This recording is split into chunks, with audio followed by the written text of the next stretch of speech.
She lifted her wine glass as though she'd just won an award. "I'm putting the house on the market," she announced with a bright smile. "My boyfriend's kids need more room." My fork stopped midair. A smear of cranberry sauce oozed over the turkey like a fresh wound. Across the table, our grown children sat frozen, their eyes flickering with shock, trying to figure out if she was joking or having some kind of breakdown right in front of us.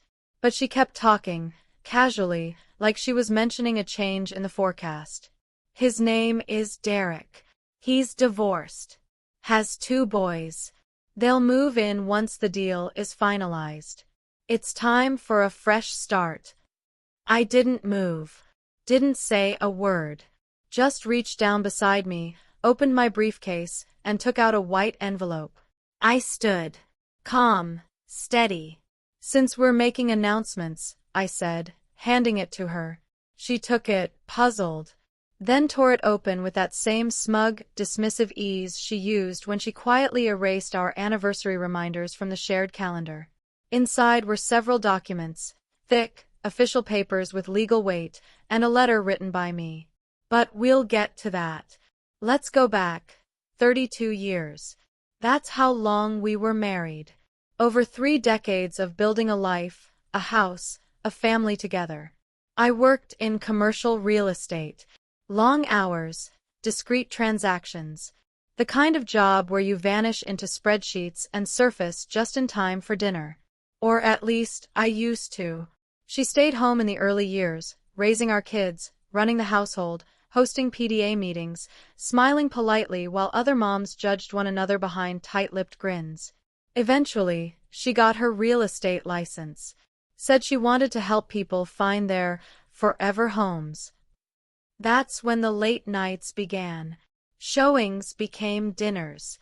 Dinners turned into overnight stays for conventions. The scent of her perfume changed. So did her passwords. I noticed the way she stiffened when I touched her back. The way she laughed too hard at messages she didn't let me see. One morning, I brought her coffee in bed. Her phone lit up. "Derek can't stop thinking about last night." I stared at the screen until it dimmed again. Then I left the room without saying a word. You see, anger makes people reckless. But silence makes you sharp. I never confronted her.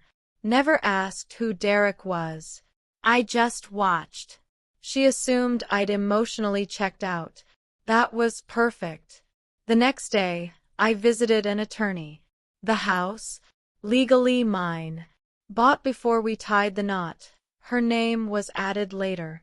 Easy to separate with a sharp lawyer and a few overlooked details. Then there were the joint accounts. Over time, I began moving money, legally, discreetly, into a trust solely under my name. The retirement savings were split, of course. That was unavoidable. But I restructured my company shares into a delayed payout, one she would have no legal right to claim. We had a prenuptial agreement. She must have forgotten about the clause covering infidelity. I didn't. From there, I waited. Patiently. I needed her to make a move she couldn't take back. And she did, right on cue. Thanksgiving. Everyone was home. Our son flew in from Seattle. Our daughter and her fiancé made the trip from Boston. The whole family gathered around the dining table, one she always bragged about refinishing herself, though the money that paid for it came from my salary. I stood at the head, carving the turkey.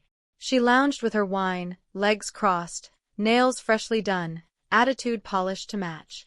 That's when she dropped her little revelation. Selling the house. New chapter. New man. As if we were supposed to applaud this brand new version of her.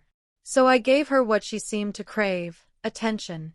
I handed her the envelope. It landed in her hands like a stone. Her lips moved silently as she read the first line.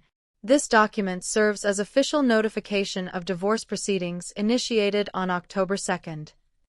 She paused, eyes narrowing as she continued reading. Filed on grounds of adultery, substantiated by enclosed documentation, photos, message logs, and itinerary records. Her head jerked up, eyes wide, shocked. I stayed calm, hands resting in my lap. And since you've decided to relocate, I said evenly, I've arranged for professionals to pack your belongings and have them sent to your boyfriend's residence. His address was saved in my account. You must have logged in under my profile by mistake. Silence gripped the room like a vice. Our son leaned back, as if someone had knocked the breath from his lungs. Our daughter muttered, "What the hell?" Her face shifted, flushed red, then pale, then something stuck in between. "You went through my phone?" she snapped, voice low and sharp. I shrugged. "You didn't lock it. I only read what you left open." The kids.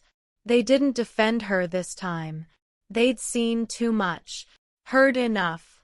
They remembered the slammed doors, the family dinners she skipped, the way her tone had soured over time, spreading through the house like mold. I sat back down, picked up my fork. Turkey's better chilled anyway. In the weeks that followed, everything around her began to crumble. Derek wasn't after a relationship. He was hunting for a bank account. Once he found out the house wasn't hers to sell, and that the money had vanished, he disappeared without a trace. The kids stayed with me. I didn't speak ill of her. Didn't need to.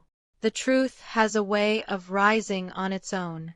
She ended up renting a modest 2-bedroom apartment. No alimony. No share in the house. Just memories echoing through empty space. I didn't throw a party. I didn't boast. I simply continued living. I still eat at the same table, in the same seat.